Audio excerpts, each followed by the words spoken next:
que me traz à tribuna nessa tarde é uma discussão nada agradável.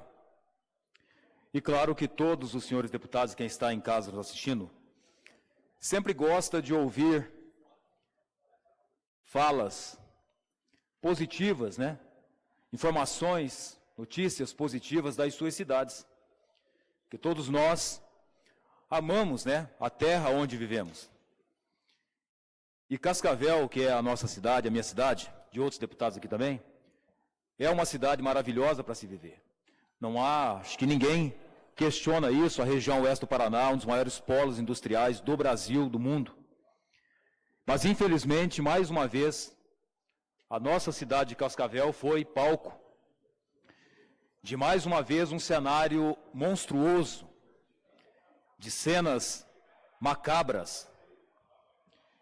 E não preciso usar desse espaço aqui para fazer discurso sensacionalista.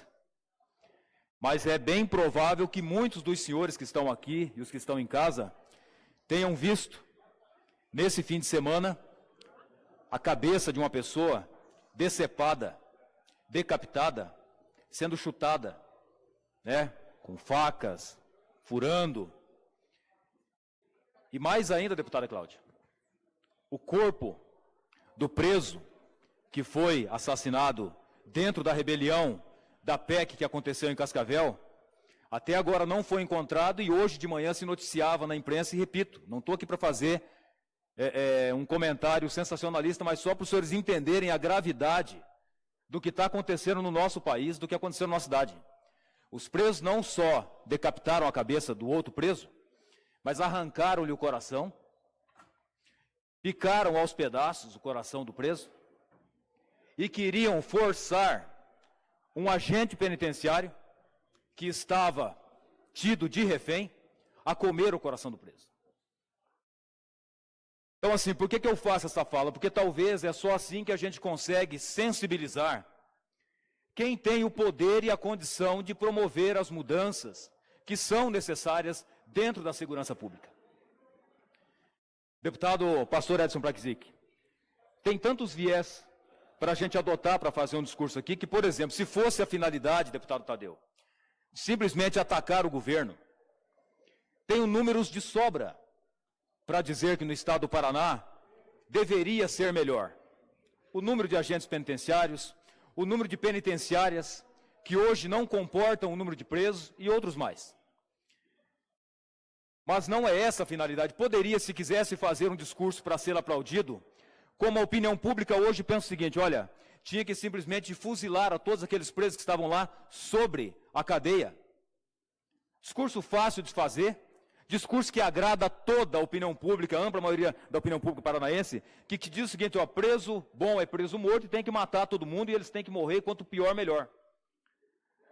O único problema, ou a única questão que se tem que ter consciência, é de que esses presos que estão recolhidos ao sistema carcerário caótico, não só do Paraná, do Brasil, eles não irão morrer porque estão presos. Em muito curto espaço de tempo, estarão novamente reingressos na sociedade, convivendo junto conosco. E quando se coloca uma pessoa com pouca cultura dentro de um povo civilizado, de um reduto civilizado, a tendência é de essa pessoa também se tornar mais civilizada. Quando se coloca uma pessoa de pouca cultura dentro de um convívio animalesco, a tendência é dessa pessoa se tornar também animalizada. E essa mesma pessoa vai voltar para o convívio com a sociedade muito em breve. Então, não. O discurso que a gente faz nessa tarde, que nos preocupa muito, é o viés do discurso que se adota por meio da retórica, que sempre se procura encontrar um culpado para eximir a culpa do Estado, de que talvez a culpa seria dos agentes penitenciários. Imagine o absurdo de se atribuir a responsabilidade por um caos desse aos agentes penitenciários, que estão trabalhando num número ínfimo, comparável ao mínimo necessário. Tínhamos um agente penitenciário para cuidar, naquele momento, delegado Recalcati, de 4 pátios com 36 presos em cada um no momento da rebelião. Então, senhores, É essa preocupação que nós temos. E esses agentes, será que alguém que está nos assistindo de casa, será que alguém que está aqui consegue imaginar o que viveu esses agentes, o que viveram esses agentes e as famílias desses agentes penitenciários que foram colocados como reféns? Será que consegue imaginar? Imagine você, colocado dentro de uma penitenciária, de uma rebelião onde se arrancam a cabeça das pessoas, arrancam o coração das pessoas, e o agente penitenciário, um profissional do Estado, que representa o Estado, recolhido nesse cenário. Imagine o que passou um deles. Por exemplo, levou 17 estocadas nas costas.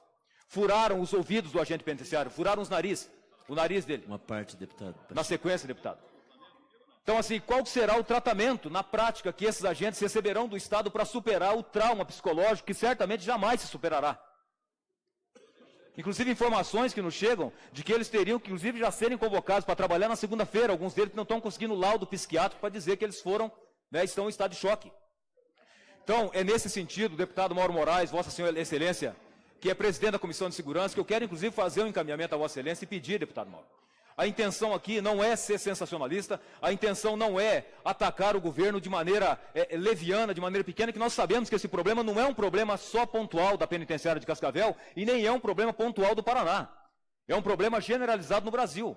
Agora, nós precisamos nos permitir, enquanto poder público, fugir da retórica só da defesa de encontrar um culpado e tentar, de fato, resolver os problemas, encontrar a solução.